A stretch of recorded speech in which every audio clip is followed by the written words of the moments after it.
Sling TV has something for everyone. It really just depends on what kind of mood you're in. But no matter what you're looking for, you can watch it with Sling. Sports, news, and today's hottest shows. Plus, you can explore thousands of movies and shows on demand. And getting Sling is easy. Sign up and start watching in just 5 minutes. Stream on any device and record up to 50 hours with your included DVR space. Plus, you won't get locked into a long-term contract. Check out sling.com for special offers. Sling, the TV you love for a price you'll love.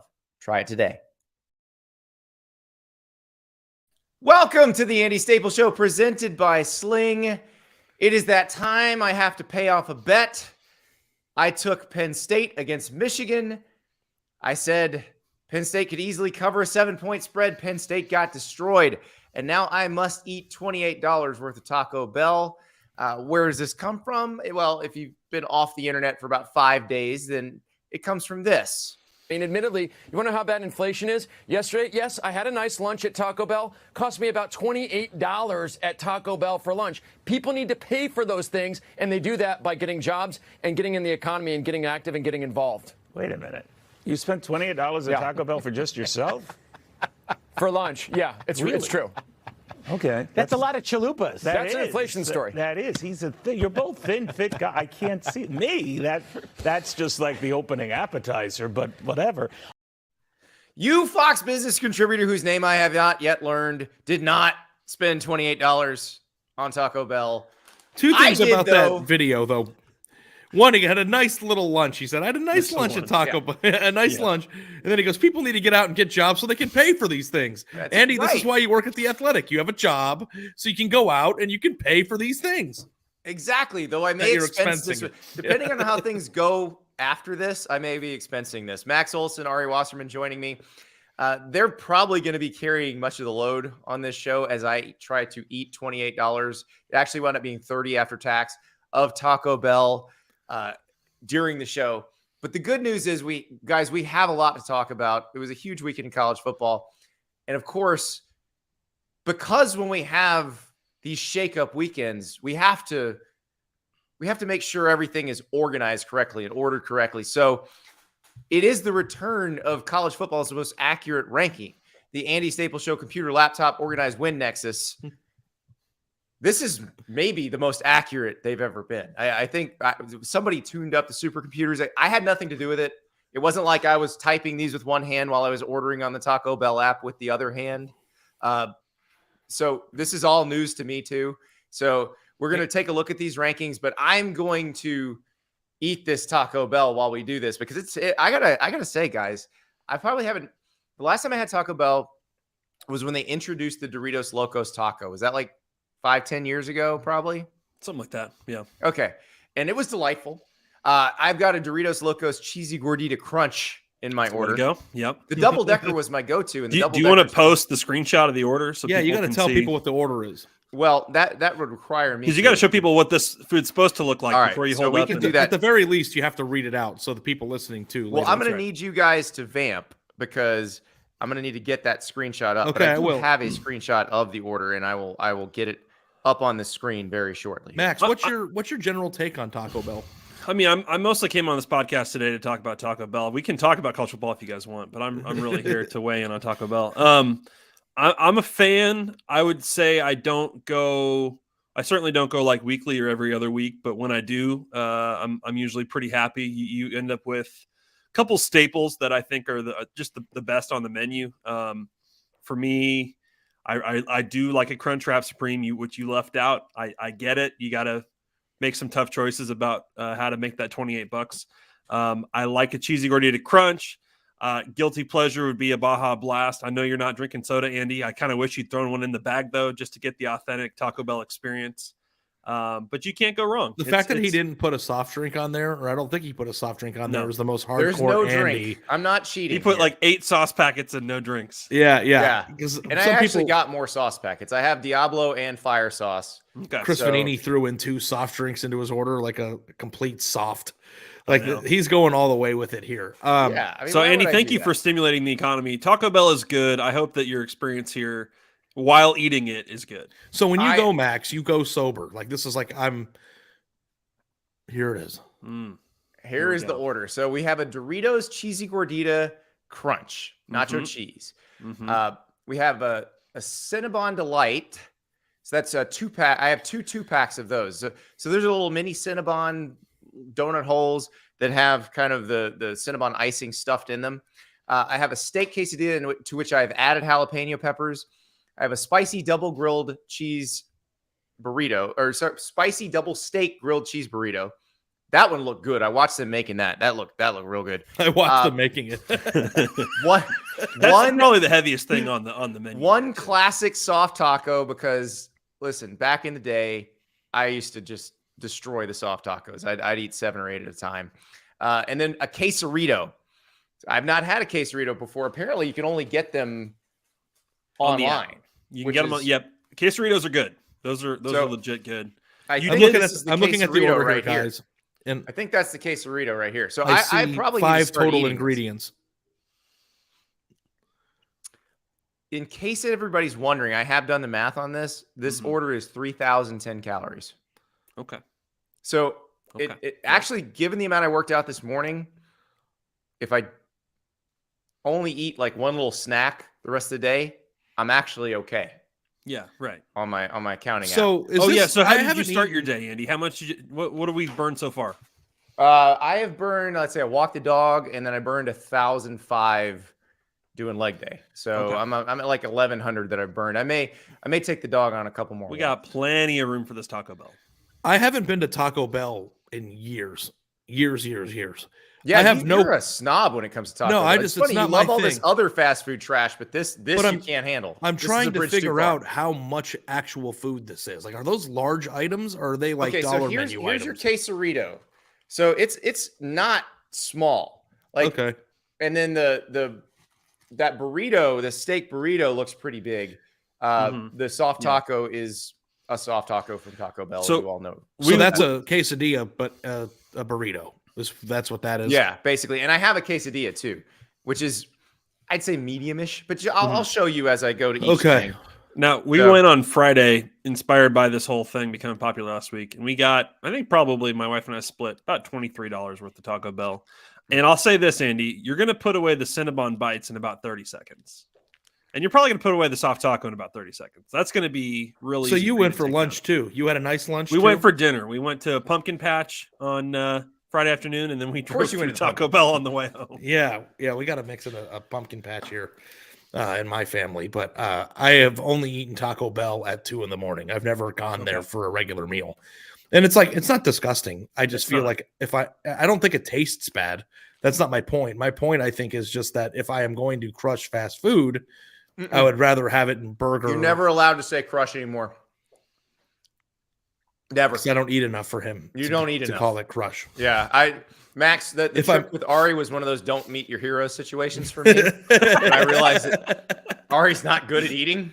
So yeah, I crush You food. saying like he not. talks a big game, but then when it comes to the late I've never bragged about volume. No, he never has. That was my assumption, and that's my fault. This quesarito is delicious, by the way. Yeah. I'd like to see the balance sheets of the previous week of Taco Bell orders, because people are not only going there because of this, but they're also trying to spend $28. Seriously, and I don't know. Did this dude go long on Taco Bell right before that segment? The funny thing is, it didn't make him more famous. I don't know what his name is, but it's made people more interested in Taco Bell for some reason. Yeah. Also, too, his probably was Taco after Bell. tax. Andy went no drink and made sure that the $28 was before tax, because he's a real. This one. is the steak Now, burrito. What do you do? Huge. What is this order you're doing? You're going with the heaviest stuff first. I'm just eating it. Okay. I'm just reaching into the There's back. no strategy involved here. So this is the steak burrito. This thing is big. Like, that is not small. No, that is And pretty big. Yeah. It's got the melted cheese and the jalapenos on it. I mean, this looks tremendous. But this is heavy. Like, there's some heft to this. Yeah. Like that alone would get you through lunch. Is that the same exact thing as the other thing you just ate, except the ingredients are in a different order in the way it was made? And they put cheese on top of it before they put it in the press. And But there was cheese inside the other one. So it's just on the outside instead of the inside now. But they made a nice cheesy crust. Does it taste different than the other thing? And or this is it has just got the same double thing? steak in it. I think the thing you just had this probably has had got ground steak beef, instead right? of ground beef. Yeah. So Okay. it does taste different. but a little Diablo sauce too. I'm really, really happy I didn't have to do this. I think he's going to be able to eat this no problem. I think he'll pay the price later in the day for it, but I don't think that the volume of food is anything that Andy can't handle. So at this point, I want to hug Sharon more for kicking the crap out of Penn State, for that offensive line just dominating. Kicking in every possible way. All right, so in this burrito, it's double marinated grilled steak, nacho cheese sauce, seasoned rice, fiesta strips, chipotle sauce, sour cream, and cheese all inside, and then cheese on top and jalapenos on top. Yeah, this is very good. This is very, very good. Yeah, Dave Ubben just entered the chat and said, Andy, as a self-described donut expert, I feel a responsibility to warn you that the Cinnabon Delights are trash. Oh, no. It's from Taco Bell. What? Did I think I was getting gourmet donuts at Taco Bell? I bet you it'll be pretty good. It's just going to have icing and sugar on it. How do you mess that up? Icing inside it. Yeah, that's icing inside of it. Man, yeah. If you ask me, Taco Bell's not one of my favorite donut stores, but I mean, I'll defer to the expert on that. Well, it is branded Cinnabon, so there is a certain responsibility for them to be kind of fire, right? True. I think they do like a Cinnabon coffee too. I haven't got the breakfast there. This burrito for most people, I think, would be the meal. That'd be the whole meal. Yeah. You're rolling. Which it ought to be for $7.29. I will say this, Max. This is far easier for me to watch than the blended steak. Like this isn't grossing me out. He can eat this, and it's not repulsive. But Andy is to the audio listener who's not watching on YouTube. Andy seems pretty happy. He doesn't seem to be struggling through this. It's very good. I'm trying to stay away from the mic as I chew. I had a radio co-host one time who, the second we would go to break, would start eating chips directly into the mic. If you want to. That's a problem. You remember the most annoying sound in the world from Dumb and Dumber? Chips being eaten directly into the mic. Way worse. Which is why I did not get a Nachos Bel Grande.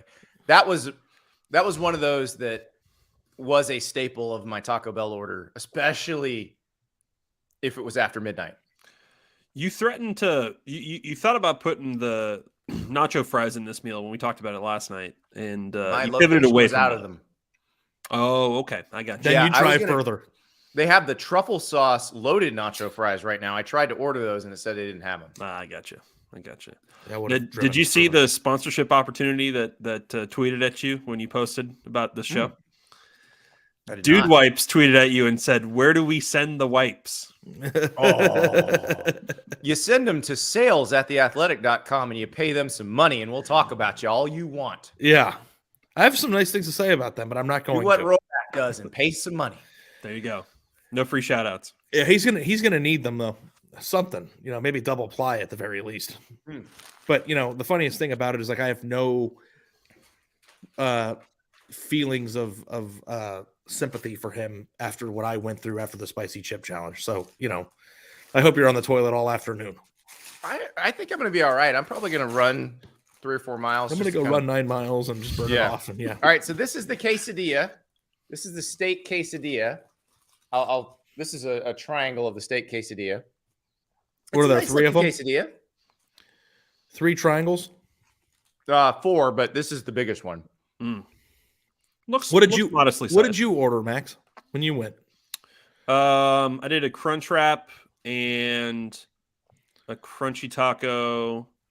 And I tried so they've got those nacho fries in, and if you go on the app you can like customize all this stuff.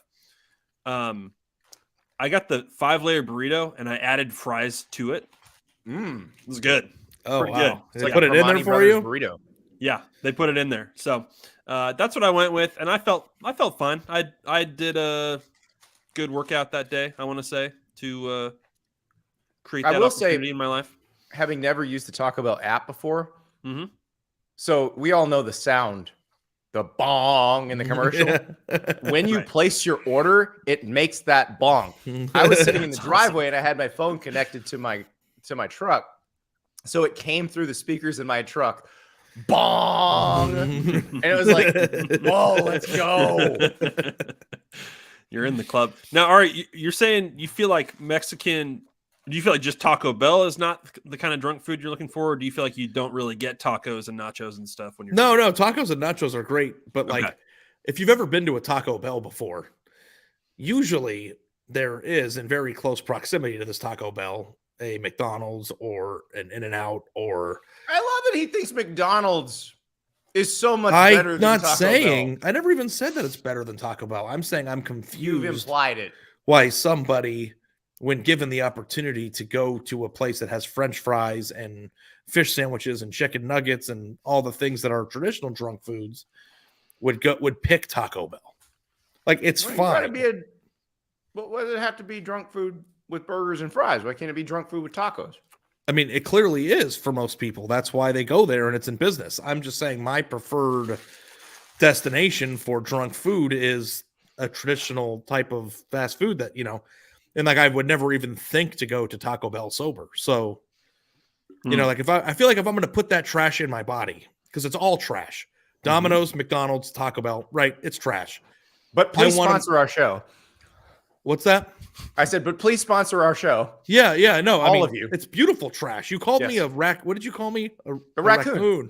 Because I like trash. I wallow in it. You simply are exposed to trash. I was born into it, or whatever that Batman reference is. That's right. I just don't know that, like you always say, if you make it count, I think I would enjoy the other things more, so I never go there. Well, if there's a Cane's right next to our Taco Bell that's close to our house, it's like, how do you drive into that parking lot and go, you know what? I'm going to eat like crap today. It's going to be 2,000 calories. I'm going to go get the Taco Bell thing instead of the chicken tenders over here. That would be a difficult choice. Yeah, and that's a choice that you're faced there most times you go to a Taco Bell. No, I've done this podcast before where I had to eat a fillet of fish in the middle of the day. Are you telling me a fillet of fish is better when you're drunk? Oh, I mean, fillet of fish. Everything's better when you're like in that right buzzed mentality, but filet o fish is, I would put it in. Does it elevate it when you're drunk? Yeah, I think everything's elevated when you're drunk. We're now to the Doritos Locos Cheesy Gordita Crunch. I have this. Can you get the Cool Ranch flavor on that, or is it only the? It's just nacho. Yeah, It's just nacho now. What a wit. So the double decker was always my favorite. No longer on the menu. This is the new version of the double decker. This is the Tennessee football version of the double decker with the chalupa or the gordita and the Doritos taco shell. I mean, you're already way more than halfway done now, right? Oh yeah, I have this and I have a soft taco and a Cinnabon things. Oh, are you even full? He did have a light burp there a minute ago. I don't know if you caught it. Yeah, the light burp kind of cleared things out. Max. But I'm going to say something, and I'm a purveyor of Mountain Dew. I think it is the elite regular soda. I've never had Baja Blast before. What? So, maybe one of these days I'll just go get a Baja Blast. Now, Baja Blast, like if you want to get a large Baja Blast, that's like, 500 calories of the 3,000 that you're eating? No, it literally is like 420 calories. Yeah, it's like But what is the twist? 1 million grams of sugar. That's the difference with it. But it's so good. What is the They do make a Baja Zero though, which actually is fine. Is the Baja Blast, what flavor are they adding to the Mountain Dew? It's like more of a tropical flavor. Oh, okay. Hold on. I almost bought the melon flavored Mountain Dew Zero yesterday in the grocery store. With this, I'm drinking the Dr. Pepper and cream soda zero sugar, which is delightful. Wait, say that again? Dr. Pepper. Dr. Pepper and cream soda zero sugar. Oh, okay. I've not seen that one. Taco Bell Fountain Mountain Dew equals McDonald's Coke. I could get behind that. All right, guys. We do have to talk about a little college football. Do we? We do. Because that's it for me. All right. Thanks, we guys. had a lot happen. And, Tennessee beats Alabama. Michigan crushes Penn State. Utah beats USC. TCU beats Oklahoma State. So much has changed. So we needed to decide how to put this in order again. We fired up the supercomputers. And the Andy Staples Show computer laptop organized win Nexus is back. And I think this is the best version of it that we've ever had. It's truly amazing. Research that we've continued to do into the formula that's getting sharper and sharper. It's science. I mean, I don't think people realize how much goes into the computer. At the camera. If you're watching on the YouTube stream, there's just meat flying everywhere. Here are the newest Andy Staples Show computer laptop organized win Nexus rankings. Straight from the supercomputer. Are we ready? Boom! For those listening, I will read them off for you. Number 1, the Tennessee Vols. Number 2, defending national champion Georgia. Number 3, defending SEC champion Alabama. Number 4, defending Sugar Bowl runner-up Ole Miss. Number 5, Michigan. Number 6, Ohio State. 7, TCU. 8, Syracuse. 9, Clemson. 10, Oklahoma State. 11, UCLA. 12, USC. 13, Utah. 14, Texas. And at number 15, the Fighting Irish of Notre Dame. Gentlemen, we haven't seen these before. The computers just spit them out. Yeah, I'm just still trying to process these, Discuss. Andy. I mean, the stars are still mattering. There's no doubt the stars are mattering. Yeah, in this we got poll. by far the best conference in college football in the top 4 slots. Tennessee has the best win in college football, so they obviously deserve to be number 1. Georgia's unbeaten, and 3, Alabama still controls its own destiny to the SEC championship game and probably As the does playoff. Ole Miss. Sure. So, how are you going to knock down Alabama, a team that had a close loss on the road to the number 1 team in the country? I feel like that was a good loss that would probably outweigh most good wins for other programs in weaker conferences. Yes, that's right. It's the best loss that also proves that they deserve to be in the playoff, because if you lose by only 3 at Tennessee, then you are unquestionably one of the top 4 teams in the country. And then Ole Miss, a 2-loss Alabama should be in the playoff no matter what. No matter what. Ari? No right. matter what. Yeah. No matter. I mean, because it's like what's going to happen at the end. The results are predetermined. Yeah. Based on who's on the roster. I mean, talent alone. Alabama should be top 4 no matter what happens the rest of the way. It's like, we all know the committee does it based on perceived television rankings anyway. Max, you're going to look me in the eye and tell me that you think that Alabama could lose to anybody behind them ever? Come on. What are we talking Why about? play the games? It doesn't matter. Yeah. Right. And then, of course, Ole Miss getting to, what are they, 6-0 now? Mm-hmm. 6-0 in that conference. I mean, that's worth better than a conference They definitely played maybe probably the bottom 5/8 of the conference. Let me ask you guys this. Would you rather they can only get better from here? Would you rather go 6-0 in the SEC, start your season off 6-0 in the SEC, or win the Pac-12 championship? Well, like which one should you hang the banner for? Probably. Yeah, which one do you think is a more impressive? You don't have to live with all those high taxes out on the West Coast, so you've already won. Yeah, I just feel like you've won a championship already. Right. And I think if we're also talking about like respectable resumes, by the way, there we go. If we're talking about like respectable resumes too, I thought that Ole Miss, it was a really respectful performance by them on Saturday, because Brian Harsin is still employed as of the time we taped this. So they could you have blown him out? You probably could have, but you didn't, because you wanted to keep Brian Harsin around. And I think that was respectful. And not only are they elite, they're elite with class. They are. Did you see Lane Kiffin doing yoga on the sideline? He was doing a crane pose at one point. He certainly wasn't reacting badly to a play that went wrong. Now, the Auburn thing, they interviewed candidates for the AD job. This certainly seems to me like they're saying, we would like whoever we hire to have to be the guy who delivers the bad news. So we'll just wait. Yeah, there's one way to do that. It's like, you want the messenger to be the permanent employee, or do you want the messenger to be the interim? I think there's pros and cons to both of those things. Well, here's the thing. Have you seen Brian Harsin? He's kind of jacked. Yeah. Like, do you want to be the guy who tells him he's fired? So basically, you'd be like, okay, we've hired you to be the AD at Auburn. We're going to pay you $1.05 million a year. Great salary. There's only one little thing you got to do. See that dude over there that looks like he could stuff you in a trash can? You got to tell him he's fired. Listen, guys, I think there's worse things in the world than getting socked in the face by somebody with that buyout coming. and just we'll pay you even more if you will walk into that room and tell him that we're doing this for cause, and you can get away with it. If you did that, if that actually happened, how fast do you need to run to get away from Brian Harsin? If you say that. Yeah, I mean, you got to get the lawyer on the phone, but first you got to chase down that goon who tried to fire you, for sure. Oh, it's no shot. I want no part of, like, I would just quit as the AD. I'd be like, I realize you just hired me. I'm out. I'm not doing this.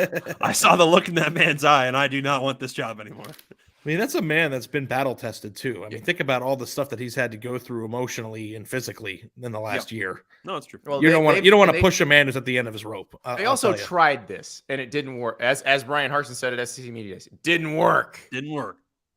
Yeah. He also said, just watch. Well, we've watched. But we've watched. That said, you're getting $12 million. So perhaps you don't punch the new AD in the face when he tells you you're fired. I'd get punched. I'd get punched in the face. You take the punch for $1.05 million a year? Okay, how much money? If I gave you $4 million, would you let Mike Tyson in his current shape punch you in the face with a glove on? His current shape. I don't know if I'd even do that. You stand there and you can't move, and he just socks you in the face with a glove. But afterward, pulverize me. Like you could die. There would be a lot of surgery required probably after that. Yeah, the $4 million is all going to medical bills, I think. What if the medical bills were covered and you got the cash? I still don't know, because I don't know if I'm breathing right or eating right after that. Cash till you get out of the hospital. You got to get through that part. You have to go through the hospital part. Yeah, you got to, and I don't know, maybe facial reconstructive surgery. But hey, maybe nothing happens. Maybe he just breaks your nose. Hey, guys, I don't mean to come out looking like Zac Efron if you do that. I mean, that could be good. I don't mean to digress here, but I've only got one item left, and that's my 4 Cinnabon delights. And those types of things, that doesn't even matter if you're full, because it's just so easy to eat those things. That's right. Yeah, I mean, I feel pretty good. I feel pretty good right now. Let's eat those, Andy, and you tell me that's not the best donut you've had in your entire life. Donut expert David Ubben doesn't know what he's talking about. Yeah, well, that's why it was self-proclaimed. These are pretty damn good. I'm not going to lie. We talked about this last week, but you could do the dozen easy, right? It's a cinnamon sugar donut hole with Cinnabon frosting stuffed inside. I don't even know how you messed that up. What's the downside? Since we're still talking about Taco Bell again, I wanted to say something that I regretted I didn't say when we were talking about my opinion of Taco Bell. Okay. Jack in the Box tacos are probably better, right? I don't know. Have you ever had Jack in the Box tacos before? Now that I think about it, I don't know that I have. They're deep fried. But I've seen them. They're really good. That was the official drunk food of the University of Arizona. See, I didn't grow up around that, but yeah. I can respect that choice. Well, we didn't have Jack in the Box. Yeah. We had Crystal. We had chili cheese puffs. We had the ultimate drunk trash food. So that's this is why the SEC schools are at the top of the Ass Clown rankings. Because okay. So then number 5, then we go to Michigan, who has an impressive home win against Penn State. Nobody's arguing 5. 6, Ohio State. Who have they played? They played nobody. And their offense has best win is against number 15 Notre Dame. Exactly. And it's a quality win. It's a good win, but it's not like going into Knoxville in an environment like that, like the way that Alabama was tested. I think Ohio State's win going into Knoxville and losing by 3. Ohio State's win over Notre Dame is far less impressive than Alabama's 3-point loss to Tennessee. Exactly. TCU checks in at number 7. They won. This is the second time in college football history that 3 5-0 teams met each other on the same Saturday, and TCU is victorious in the least publicized game, and the one the fewest people watched. Yep. And I'll be honest with you, I thought it was a really awesome place to see a game. The first 3 quarters, you could hear individual claps, and they don't make noise when the other offense is on the field. Step it up, TCU. You're 6-0. Next time you have a packed house, which is Saturday, I believe, against Kansas State, make some noise. It didn't get loud there till the last 5 minutes. Yeah, like come on. I don't think I saw you post like a single tweet from that game until the end of it. Like you could not be compelled to engage. Well, I was too busy watching the Alabama game. That's right. Right. Well, I mean, it's just like that was the most boring game on the face of the earth. And one of the things I don't do, and I want to know what your guys' thoughts on this is, I don't live tweet just because I'm at something. Like there's a lot of people who just go to a game and feel like because they're there, they'll be like, and TCU got a first down on 3rd and 6. It's like, and maybe I should have like taken a picture of this is my office today just to prove to people more atmosphere than that. But yeah, right. I also have a general rule about don't tweet in the first quarter. I broke that during Nebraska Northwestern this year, and it didn't go so well for me. Okay.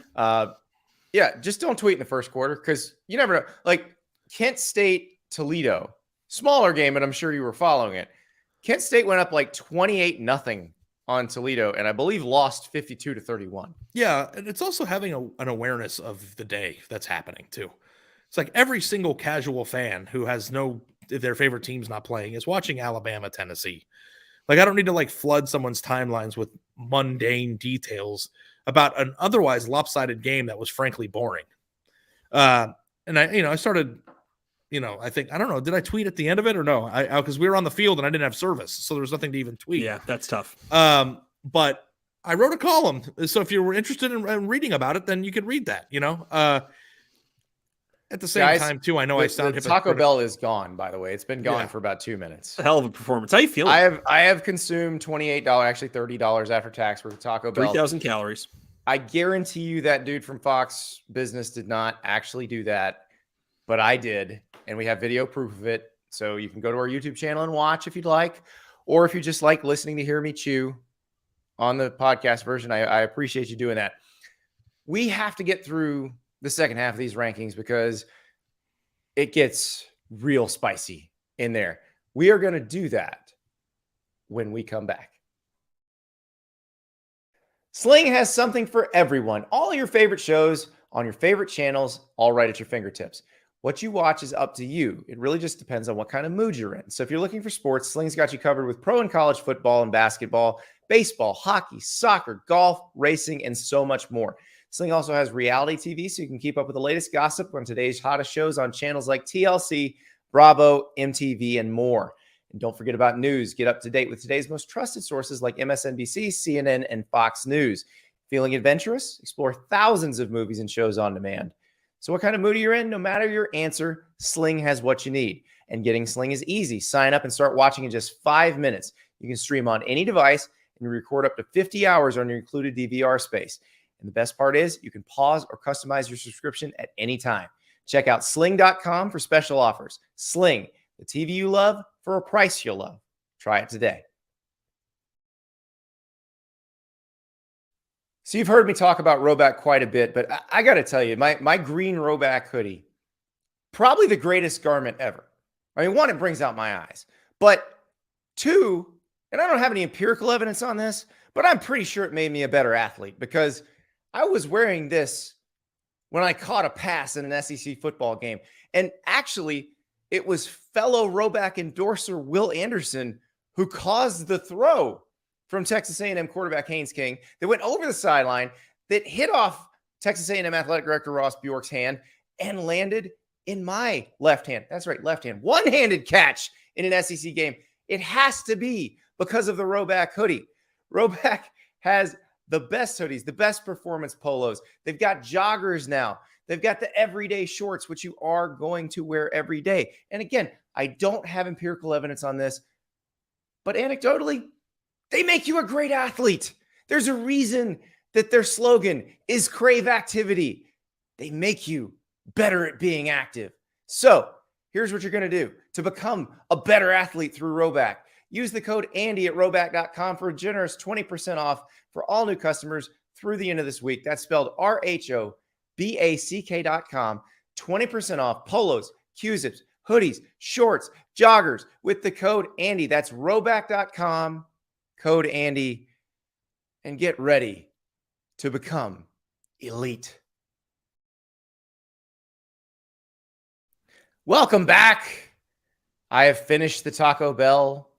All of the items have been consumed. It was delicious. I am not going to be like this Tennessee offensive lineman from Saturday.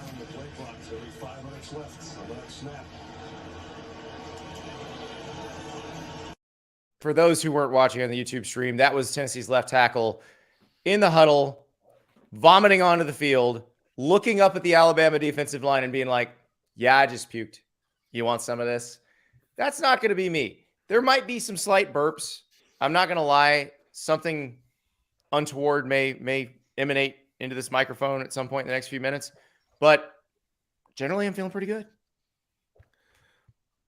It reminded me of that tactic in Little Giants where the foam was coming out of their mouths. I mean, honestly, can you imagine being a defensive lineman and the tackle throws up and looks at you? It's just like, I wouldn't even want to hit him because I wouldn't want it to get on me. Well, the thing is, though, he actually threw up kind of near where the left guard was going to have to put his hand. Like, I would feel worse as a D lineman if the guy puked in his stance, because then you're going to be engaged in the puke. Now, I put this in the Saturday takeaways on Saturday night. What's more intimidating to you guys? Is it the offensive lineman puking in front of you and nodding at you? Or is it SMU's pony running across the field, dropping turds and leaving it on the field? The puking and the puking rally is by far more intimidating, because you're looking at him, you're going, "Oh, I got him. Look at him, he's puking," and then he nods, and you're like, "Oh, I don't. I want to put my hand down in that. No, of course. I want no part of you." See, but the pony takes you out of your whole game plan, because the pony shuts the game down for 15 minutes. Did you see the Alabama defensive lineman, though? After he nods, they look at each other like, "What are we even doing here?" It was incredible. It was like the turmoil of the last 15 years, just bellowing out of his body, out of his stomach, and onto the turf in order to be. That's what broke the curse. Exactly. All right, guys. We still have more of the Andy Staples Show computer laptop organized win nexus. So we're down to number 8, Syracuse. Undefeated Orange. They're going to face undefeated Clemson in Clemson. The last time Syracuse had a year this good, now they started a little slow in that year, but got better as the season went on. They nearly derailed Clemson's national title season. It took Chase Bryce coming off the bench, throwing a miracle pass on 4th down to keep the Tigers going. Guys, is this the year that the Orange break through and celebrate the end of ACC divisions by keeping Clemson from winning the Atlantic? That was like year 1 or year 2 of Chase Bryce's 7-year career, wasn't it? Yes, that was lots of teams ago. Yeah, many teams Who's been in college football more, Spencer Sanders or Bryce? Well, Chase Bryce has experienced more of it because Chase Bryce has been in longer, I think. I love that Spencer Sanders was in the same recruiting class as second-year NFL veterans. Oh, by all means. And, I mean, shoot, the kicker who made the game-winning kick for Tennessee was the starting kicker on USC's 2017 Pac-12 championship team. 17. That's amazing. Trevor Lawrence was in high school when that happened. Wow. So what do we think? Orange and Clemson. Now, obviously, Clemson fans, if you're upset about this, just win Saturday and you don't have to worry about it. Yeah, just win. It seems like the supercomputer is disrespecting Clemson a little bit. Is it though? They let Florida State back in that game. Mm-hmm. All they got to do is beat the Orange. And I think they can shoot up to at least number 8. At least number 8. Have you guys looked at the spreads for Saturday yet? Not yet. I have not. Give a guess of the Clemson-Syracuse. I love doing this when I make people guess. Clemson by 13.5. That's good. I'll go with that. Yeah. That's exactly what it is. Is that right? It's like annoying. Yeah. Nice guess, Andy. 13.5. Mm-hmm. Yeah. Yep. So is that high enough? High enough. Syracuse is the higher ranked team, guys. I don't know if I am disrespectful to Clemson, but I am always on high alert for the Clemson can't get a first down quarter or two. And like Andy thinks that is over and a thing of the past, and he probably is right.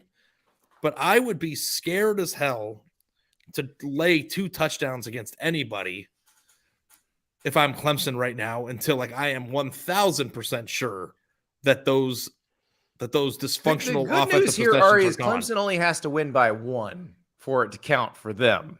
Yeah, it's just for the rest of us, they got to win by 14. Right. I think Clemson's going to win, but Clemson could score 34 points and lose the bet. So that is what is scary to me. Number 10, we got Oklahoma State. Ari came away very impressed with the Cowboys, even though they lost. I still think Oklahoma State's in the mix for the Big 12 title. For sure. Then we get into a clump of Pac-12 teams, which I appreciate the supercomputers. You know, they did this last time with the SEC teams, where they were like, we don't really know how to do this, so we're just going to put them alphabetically. UCLA, USC, Utah.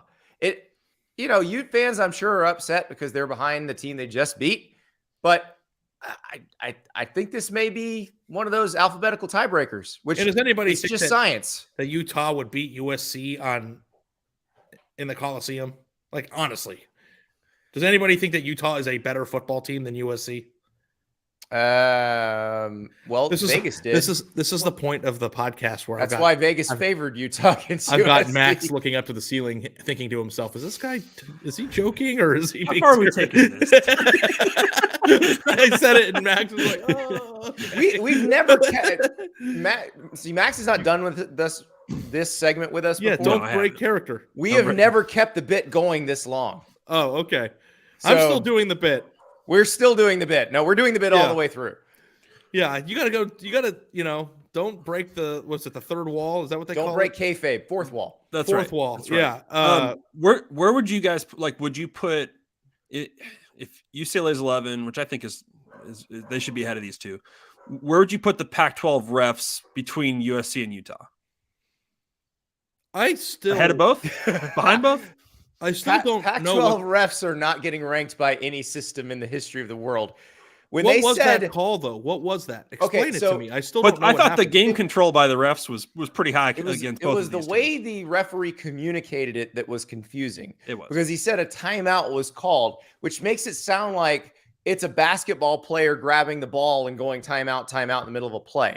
That's not what happened. Not what happened. So for those who don't remember, USC throws an interception at the end of the game, but it's PI on Utah. Now, the way that works is the play keeps going until it ends, and the clock keeps running until the play ends. But for whatever reason, the clock stopped at 12 seconds because one official did the waving his hands over his head timeout sign. But the referee, in explaining what happened, said there was a timeout called. There was a timeout called. Yeah. Which was like, do you know it's not basketball? Because I'm not entirely sure you don't know it's not basketball. Okay, so it was an inadvertent call to end the play before the play was over. Yes.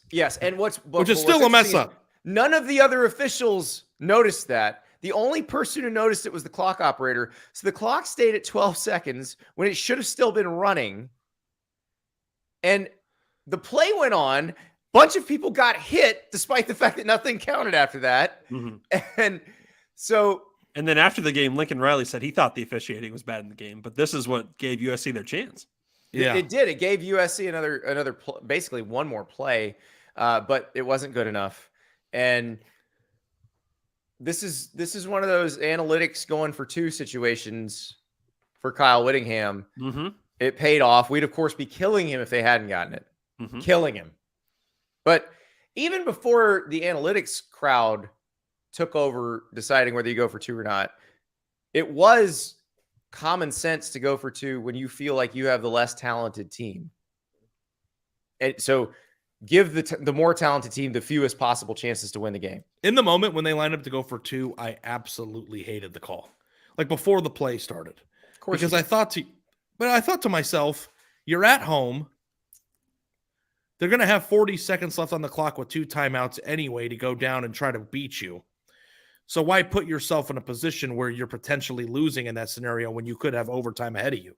Because whether you get it or not, the game is going to be predicated on whether or not you stop USC on the following drive. So I thought it was an unnecessary risk at the time, but he got it. So, that's fine. But I just thought I didn't really like the call, and I would have been really fired up about it if they didn't get it.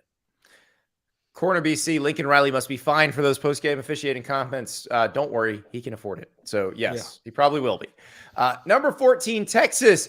The Longhorns didn't lose to Iowa State. Probably should have, but didn't. Texas is back, baby. Number 14. I think after every single game Texas has won this year, Sark has said, we would have lost that game last year. And I think every game they've lost, it's like, this is a lot closer than it would have been last year. Like, it's all relative to year one. This is all golden for them. Yeah, they're back. Texas is back. They're doing things they could not do definitively. It's been proven. Number 15, Notre Dame. Look, they lost to Stanford, but that's a good loss. Think about how smart those guys are. Think about what they're going to do with their lives. All those members of the Stanford Cardinal. They're going to have great careers. They're probably going to employ most of us at some point. And I mean, if you lose to them, really, where's the shame in that? Yeah. Also, too, like you got to think about the team's total potential and not the results. And if things come together for Notre Dame, they could run the table here and find themselves back in the top 10. It's still very early in the season. A lot of, what did you say in the press box, Alabama? At Alabama, Andy, a lot of golf left. A lot of golf left. I also think like this is something that Matt Rule and other people have mastered in the past. I think that it's important in terms of setting a culture in year one for your program. It's important to lose some games in year one and set a lower bar so that when you do have the big year, you're even more of a genius than people thought you were when they first hired you. And so I think Marcus Freeman is doing a really good job. You have to stack that adversity. So then later on, when you're winning, everyone can point to, just like, when Notre Dame made it back to the playoff after their really terrible year. And like all the stories were about how Brian Kelly was a genius and fixed the program. Like you have to stack that adversity. So then later on, you did an amazing job of turning things around. We would have lost this game last year. Stick too was pretty good. Like if we would have lost this game last year. Oh yeah. Move. It's like, because if you don't have adversity, then you can't say the word adversity 19 times in every news conference. What's the dating service on Saturday Night Live back in the 90s? Lowered expectations. It's perfect. It's beautiful. So they're in a good spot. And Notre Dame, listen, they're going to be fine. They're just waiting to strike, and probably going to strike because what's going to happen, Ari? Don't say it. I don't even want you to say it. USC is going to beat UCLA. Here we go. They're going to be running the table. You know what's going to happen, Ari? Marcus Freeman is going to lead the Fighting Irish into the Coliseum and stun them. Well, I read a column somebody wrote. I don't remember what it was, but basically how Lincoln Riley made it to the playoff on 4 separate occasions at Oklahoma, having suffered a middle-of-the-year loss, and how this could be the thing that propels USC to the college football playoff this year. Do you guys buy into that, or Max, do you think they're dead? They're dead. Pay me.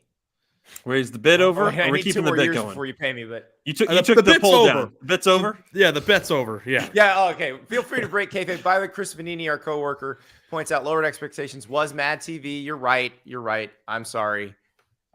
Sometimes I do mix up Saturday Night Live, Mad TV. I never mix up In Living Color. I always identify those sketches correctly, but SC looks like a 10-2 kind of team, right? If they go undefeated for the rest of the year, though, do you think they have a shot to get in? Or do you think that year one I'm dead? No, I think they have a shot to make the playoffs still.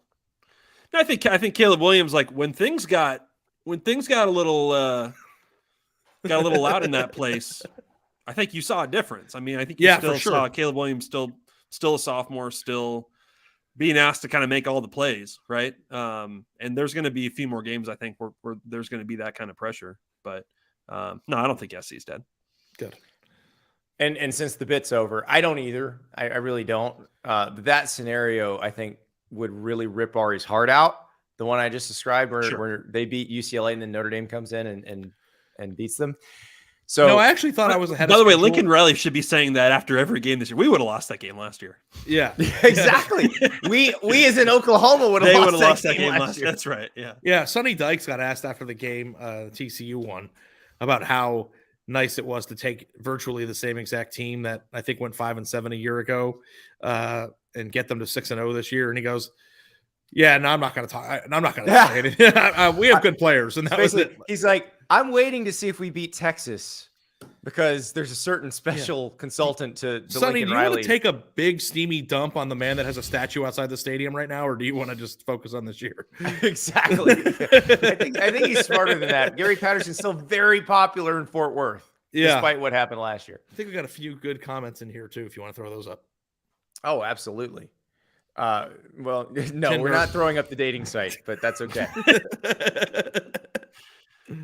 There's 5 of them to choose from. Oh, Lee Morgan pointing out Ole Miss is 7-0, not 6-0. They have not had their open date yet. Hope this moves them up. They're number 4. They're pretty good. Yeah, I mean, they're not jumping Alabama, so yeah. If you want to move up, it is But Ari, you basically have spoken that into existence. We knew they were going to have a really good, a really solid team. And I don't know if they've won any game so far this year that was unbelievably Kentucky close win. Like an unbelievably shocking win. No, but they have not played the meat of the schedule yet. I actually think if LSU's offense looks the way it did against Florida, and again, Florida's defense, I think, has a lot to do with that, then that game in Tiger Stadium this week is going to be very interesting. I think it's going to be interesting regardless. So, Ole Miss can lose one and still control its destiny. This is not the one you want to lose, but I got a feeling this would be kind of tough on them. Yeah.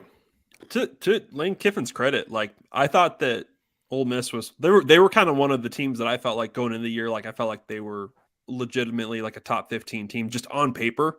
They've done a pretty awesome job of taking the on paper to the actual results in terms of developing this roster this year.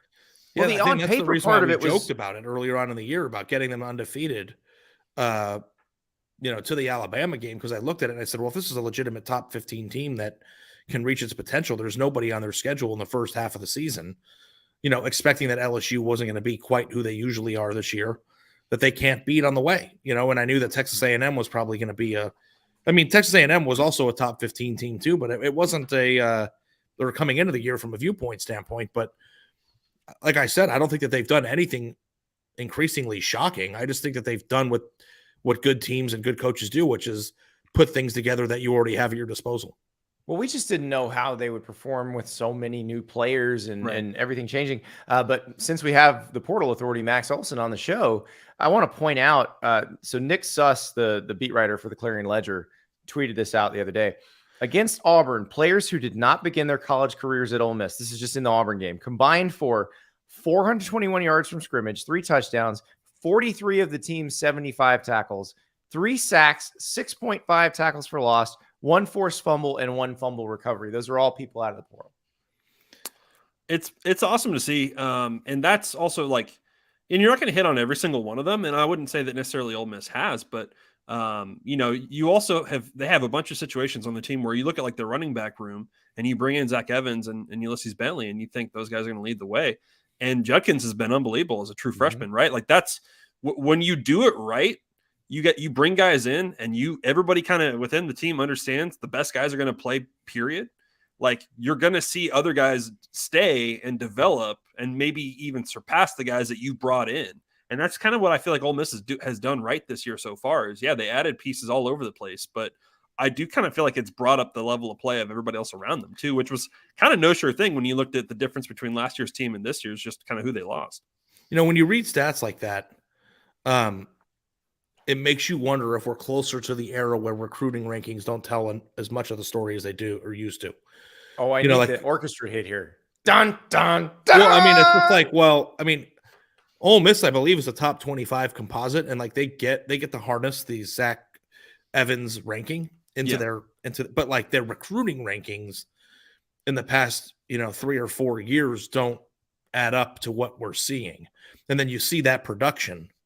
It's like, well, where they finish in the actual high school rankings in a given year, if they're going to have that type of production from newcomers from other programs, it's not as reliable of a metric as it has been for the last 20 years. Yeah, we're just going to have to reevaluate how we... Yeah, and I think we're the team talent, then you've got to figure out how to calculate that in the future, right? Where if we're, I think what will become standard, it's not standard yet other than at 24/7 and a little bit on 3, but recalculating a guy's grade when he goes in the portal and then using that grade in team talent, I think is probably kind of how we're going to have to start figuring out in the future, Ari. Right. Sort of what is your actual talent and level. I think that you can make the case, Max, that doing that is actually less reliable than trying to figure out whether a high schooler is going to be good one day. Possibly. Actually, let's think about this. How should we reevaluate that? Reimagining evaluating roster talent. Let's talk about it when we come back. These days, every potential hire can feel like a high-stakes wager for your small business. You want to be 100% certain that you have access to the best qualified candidates available. That's why you have to check out LinkedIn Jobs. LinkedIn Jobs helps find the right people for your team faster and for free. You've already used LinkedIn to figure out how to connect to people. Now, use it to find the best job candidate. Add the job that you're hiring for, and the purple Hashtag hiring frame to your LinkedIn profile and spread the word fast that you're hiring. Simple tools like screening questions make it easy to focus on candidates with just the right skills and experience so you can quickly prioritize who you'd like to interview and then figure out who you'd like to hire. It's why small businesses rate LinkedIn Jobs #1 in delivering quality hires versus leading competitors. LinkedIn Jobs helps you find the qualified candidates you want to talk to faster. Post your job for free at linkedin.com/Andy. That's linkedin.com/Andy to post your job for free. Terms and conditions apply. linkedin.com/Andy. Reserve Bar is your online source for premium luxury spirits, wine, and champagne. And now, Reserve Bar offers same-day delivery. Reserve Bar has a vast lineup of rare and hard-to-find bottles, premium brands, celebrity spirits, and limited releases that you just won't find at your local store. So when you get that gift for a person, they can't find it, you found it. Well, you don't have to tell them where, but I think you should. It was Reserve Bar. And no one does spirits gifting better than Reserve Bar. Looking for an elevated gift? ReserveBar.com has you covered. You can have that gift delivered right to their door. You can also get it engraved, perfect for birthdays, weddings, anniversaries, you name it. Also, if you're doing the home bartending thing, they've got everything, glassware, barware, all the stuff you're going to need. Or if you don't feel like mixing it up yourself, they've got a bunch of ready-to-drink cocktails, huge collection, canned cocktails, great for parties when you don't have time to tend the bar. And of course, they're perfect for tailgating season.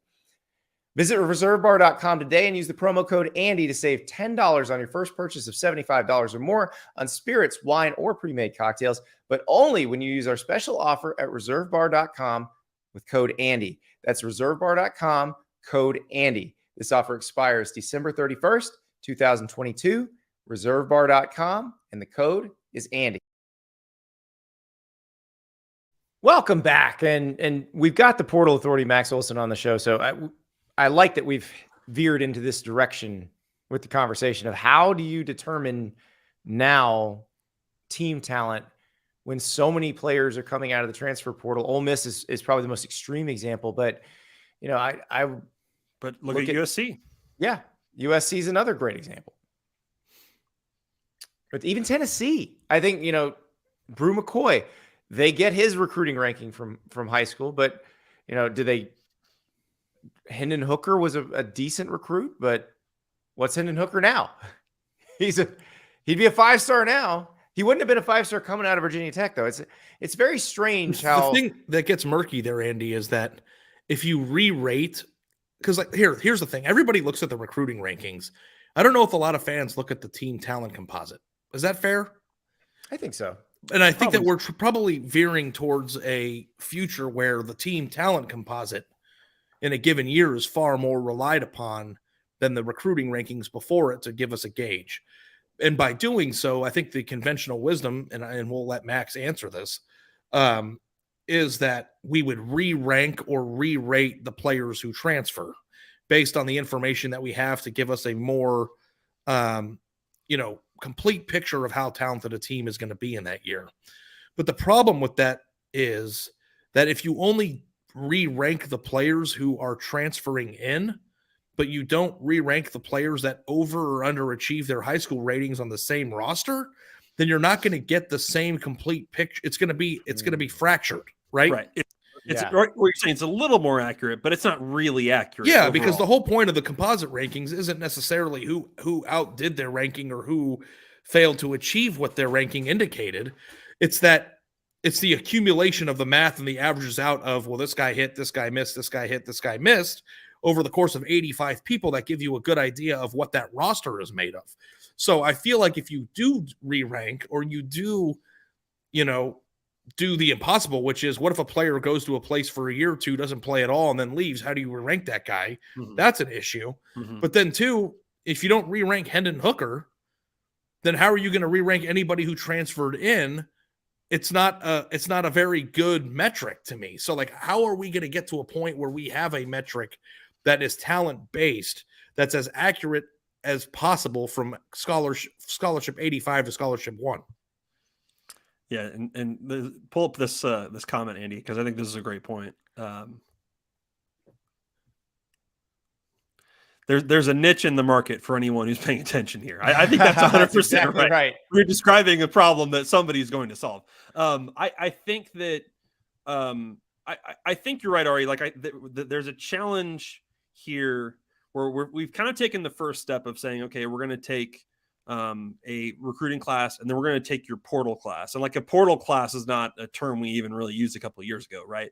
And of trying to evaluate, well, how did you do in transfer recruiting, compared to others? How, what's the quality of the players you brought in?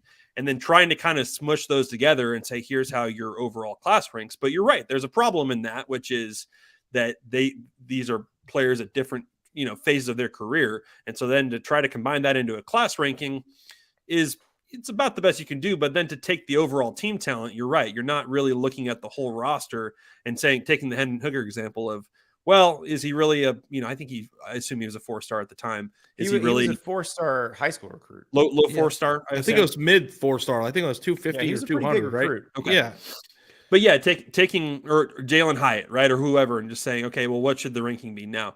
Like, yeah, that is a challenging part of team talent, and one that, like, can you really like regrade guys going into every season? Like that's going to be difficult. Yeah. What about half the roster that hasn't played yet? Right. Yeah. I mean, half the roster at Alabama are 5-star prospects just waiting their turn. Yeah.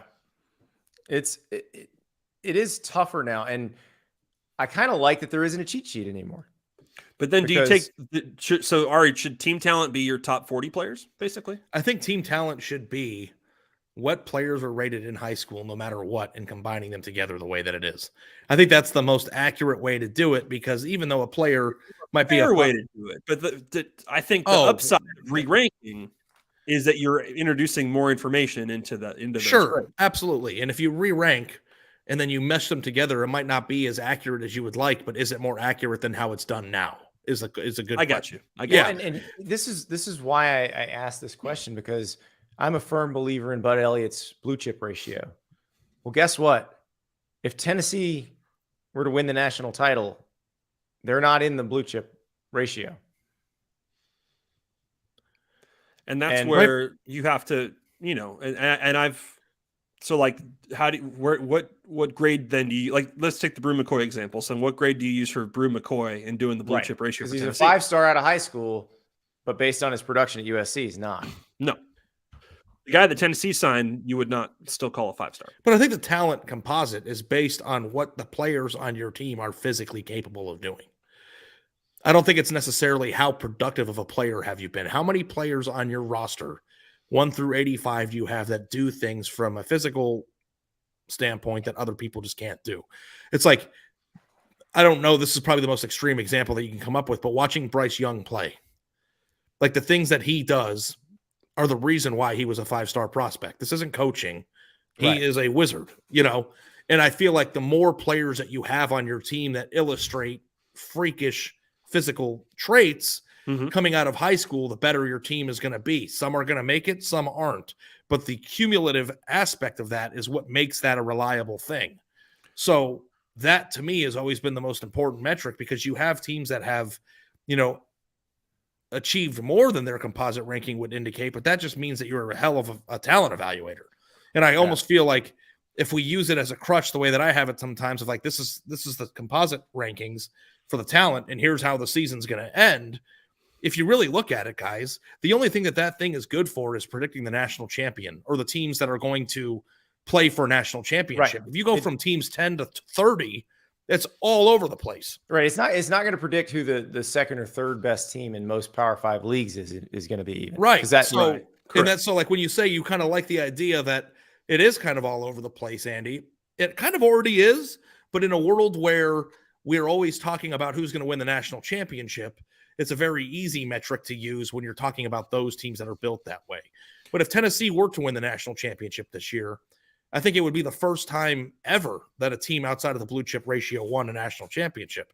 I don't even know where they are right now. They're still not that far out of it. They wouldn't be far out. I think they're like 18 or they're 19. Yeah. So it's not that. That is still pretty far, because my tenet is there's only top 6 can do it. So if you and 19 Bud, in there, Bud has a cut line of, I believe it's 60% of your players are 4 or 5-star recruits, or 50%. 50% of your players are either 4 or 5 star recruits. So Tennessee, I think actually next year will probably fall above the cut line anyway. Here's where their roster breaks down, because I think it's important for people to visualize it who are listening. Tennessee's 85 scholarship players, 2 5-star prospects on the roster, 24 4-stars, and the rest are 3 stars. So that is, I think, roughly a third. Yeah. So that's not that. And like Alabama's, for reference point, the team that they just beat has 85 scholarship players, 14 are 5-star prospects, and 59 are 4 stars. They only have 11. They only have 11 3-stars in their entire roster. Yeah, and that's why they traditionally beat people so much, and probably why they'll end up winning it again. Right. Well, and Tennessee has to play another team like that coming up in a few weeks. They've got to play Georgia. Well, I think you're right, Ari. Like there's the thing that to sort of like, this is maybe a little too in the weeds, but part of it is like I think what I'm picking up from you is you want this to be the same conversation, right? So when you take the high school ranking, it's potential, it's how would they do anywhere. And when Bryce Young and DJ Uiagalelei are ranked, it's not about, well, do we think Bryce Young will be better at Alabama or DJ will be better at Clemson, right? It's just pure evaluation. Yeah. And I think the thing that usually before they pick a school. And I think the thing, it'll be interesting to see kind of how the recruiting services do this and kind of, because I think they need to probably staff up and do more of it in terms of grading transfers. Is so you take the history of what they've done in college, but how much do you let kind of the fit creep into that too, right? How much does that creep into, well, we're ranking Jackson Dart like this because he's going to go play for Lane Kiffin. And so we think maybe that makes him a 5 or whatever, right? Like that's going to be the thing where if you go a little bit too far in saying, well, these transfers are ranked like this because we think they're going to make a big impact for this team, then you're ranking transfers a totally different way than you're ranking high school. And then you're also introducing bias into the equation too. For sure. And the hope is that bias is, listen, everybody that listens to the podcast. I mean, they're biased anyways. They are literal rankings. No, but I'm saying if you're a person who lives in Oxford and you're re-ranking a transfer, you might be more inclined to, and I get maybe this happens too with local analysts with the high school players, but you might be more inclined to overrank Jackson Dart based on the fit of that rather than who he is as a person or a player. And I think that keeping it as faceless and nameless as possible and just going based on pure physical ability and then letting the coaches mold it, I think is the more pure way to do it. Especially considering the fact that not every single player that will have a chance to be re-operated, re-ranked or reanalyzed are going to have the same window of information. Like in the high school rank, theoretically, most of them go to camps and, you know, a lot of these guys are analyzed in the very same way. Maybe the Southern players are more because there's more analysts down there. But when you start introducing the transfers, how do you can't analyze them all the same way because there's going to be a varied degree of information available. Yeah. So it's going to be really tricky. Well, and what you've just described, all of this, the pain in the butt of doing this is what coaches are dealing with as they decide how many scholarships do I use for high schoolers, what do I use in the portal. This is the conversation you and I had with Lane Kiffin 2 weeks ago, Ari. Same thing. And they're trying to get real measurements on these players that are in the portal. Like if there was a combine where all these guys went to, that'd be great, right? Because then you could kind of have some clear data and try to help the ranking. Oh, the transfer combine would be amazing. But that's exactly what the NFL is. You know exactly who everybody is when you sign them. Yep. And obviously players, play above their draft and below They still get it wrong half the time. Yeah, and think about the amount of money that NFL draft rooms spend on analyzing the draft prospects and get them wrong. Yep. But I do think that it'll be interesting to see if the portal in 5 to 10 years produce, like if Tennessee were to win the national title this year, the portal would be the absolute reason why that occurred, probably, right? So if that happens, not entirely, but it'd be a big. I mean, reason. Obviously, the reason is Jeremy Pruitt built a playoff caliber roster and just never got a chance to. Well, it's either that or the portal. So you pick which one you want to drink down your gullet. But if you do put yourself in a spot where transfer portals are impacting teams enough that they can take teams that aren't traditionally built to win a national championship all the way, then you have to blow up the whole thing because you can't, if you want the metric to work, because at that point, then the composite rankings are wrong. That's not my. I mean, Andy, you tell me if I'm wrong. That's not my sense of what I think. Tennessee's been a little bit more selective in taking guys. I don't know that Tennessee's on the level of Ole Miss and USC in terms of rebuilding. No, roster they actually managed to keep a lot of guys, and I think Cedric Tillman, who's been out a little bit with an ankle injury, but had a 1,000-yard receiving season last year, is a great example of this. He caught 6 passes in 3 years, and he was going to transfer, and Grant Furking, the walk-on receiver at Tennessee, told me like they had breakfast the day of the Texas A&M game in 2020. This was the final game of the season, the one where all the stuff came out about Jeremy Pruitt. And Cedric's like, hey, I think I should probably go in the portal. And Grant's like, okay, but there's a lot of dudes in the portal with no catches or 6 catches. Like, what do you think's going to happen?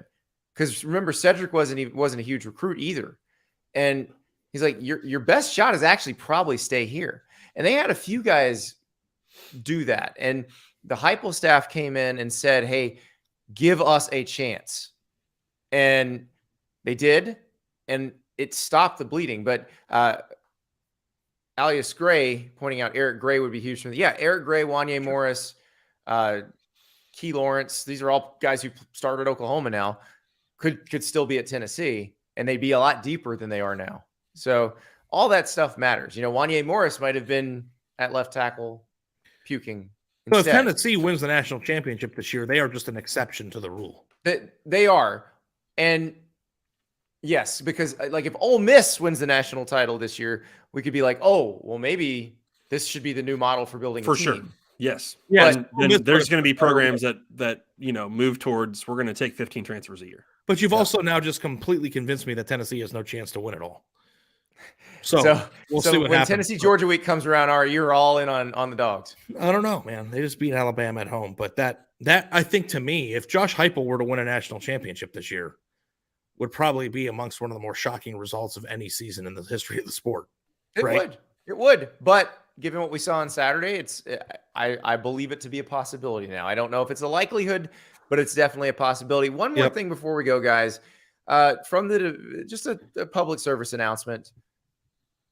Run everything by people before you put it on the internet. Like we have great editors at The Athletic. They look at our stuff before it goes out. Usually just have one person and one set of eyes see something. Michigan State found out what time the Michigan game is going to kick off. The Michigan State is off this week. They just beat Wisconsin in double overtime. Big win for them. The Spartans needed it. Huge game against Michigan coming up. So they put out a tweet saying the game's at 7:30 p.m. on ABC on October 29th. And you've got Sparty, and it says at. And somebody flipped the Michigan M upside down. And I think they were trying to make fun of Michigan by flipping the M upside down. It's like their version of horns down, maybe. Except the problem is when you flip an M upside down, what do you get? You get a W. So they gave Michigan the W.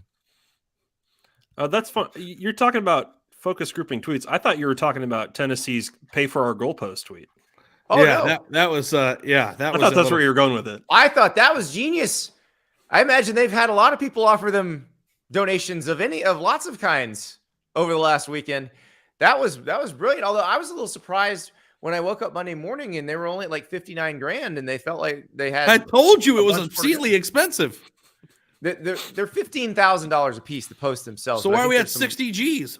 So there's some labor involved in putting them in, probably shipping. Part of it. Shipping. I had to get a new shower head, and it cost me $1,000 because he had to drill through our wall. It wasn't the shower head. It still costs that much. I want to see what kind of shower head are we talking about, dude? Yeah, exactly. Waterfall. What are we doing? Comes from the top of the ceiling. No, it was just broken. There was a pipe problem in the wall that we had to knock down. Your house was built like 3 years ago. Why is everything breaking? Buddy, it's a tape recorder from my bedroom conversation with Britt the other night. It's just like why we did this to avoid this crap. I don't want anybody breaking drywall down in our house ever again. I mean, I have no temperament. I'm so frustrated by it. Our garbage disposal is broken. That's an especially nasty thing. Why? To change out. But yeah. Come back for the next episode when Ari learns how to hang drywall and replace the garbage disposal. Yeah. This has been This Old House. Where Andy eats $30 worth of Taco Bell. Now, Andy, are you like a little sweaty over there, or how are you feeling? Not bad. You have like a little bit of a glisten, but maybe that's just maybe I didn't know if that's the Taco Bell sweat's coming on a little bit. It. So the clouds, I have the blinds open, the clouds have come in, it's darkened a little bit, and so I'm going to get a little shine on my face, but that is not actually from the food. I had a moment or two, and I backed away from the mic so you didn't hear it, but I had a moment or two. But right now, it would be good. Funny if he was like running to the toilet during these ad reads, Ari, and we just had no idea. Speaking of the plumbing feels great right now. So I can't make any promises for 2-3 hours down the road. How long does Drano have to be in the drain before you're allowed to flush through the water in there? It's like 24 hours, right? Okay, so you're a ticking time bomb right now, pal. I got news for you. Do you think this will be better or worse than after the mustard? Better. Yeah, I will not be graphic, but I will give you an accurate portrayal of what happens to me. So don't worry. Maybe I'll tweet it out to everybody. Maybe I'll just text it to you guys, but I will make sure that you're aware of how I came through this. But I got to tell you right now, feeling pretty confident, feeling like it's going to be good. Might need a nap. We'll talk to you later.